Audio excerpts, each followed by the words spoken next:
ಏನ್ರಿ ದೋಸ್ತ್ರ, ದಿನ ಅದೇ ಚಪಾತಿ ಅದೇ ಅನ್ನ ಉಣ್ಣಕ್ಕೆ ಬೇಸರ ಆಯ್ತೇನ್ರಿ? ಬರ್ರಿ ಮತ್ತೆ ನಮ್ಮ ಮಿತ್ರ ಫಡ್ಸ್ಗೆ ಈಗ ಉತ್ತರ ಶೈಲಿ ಊಟ ಬಂದೈತ್ರಿ. ಜೋಳದ ರೊಟ್ಟಿ ಅಂದ್ರೆ ಸುಮ್ಮನೆ ಅಲ್ರಿ, ತಿಂದ್ರೆ ಹೊಟ್ಟೆ ಫುಲ್ ರೊಕ್ಕ ವಸೂಲ್. ಬರ್ರಿ ಬರ್ರಿ ಮತ್ತೆ ಬಿಸಿ ಬಿಸಿ ಜೋಳದ ರೊಟ್ಟಿ ಜೊತೆ ಚಲೋ ಸೈಡ್ ಡಿಶ್ ಎಣ್ಗಾಯಿ ಬನ್ನಿ ತಿನ್ರಿ ಮತ್ತೆ.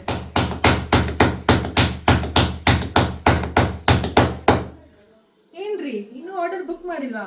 ಮಸ್ತ್ ಐತ್ರಿ ತಿನ್ನಕ್ಕೆ ನಮ್ಮ ಜೋಳದ ರೊಟ್ಟಿ. ನೋಡ್ರಿ, ಇದು ಗೆಣಸು ಫ್ರೈ, ಇದು ಗೀ ರೈಸ್, ಮತ್ತು ಇದು ಎಣ್ಗಾಯಿ, ಮತ್ತು ಇದು ಸೌತೆಕಾಯಿ ಕ್ಯಾರೆಟ್ ಪಲ್ಯ. ನೋಡ್ರಿ ಎಷ್ಟು ಸಾಫ್ಟ್ ಇದೆ ನೋಡಿ.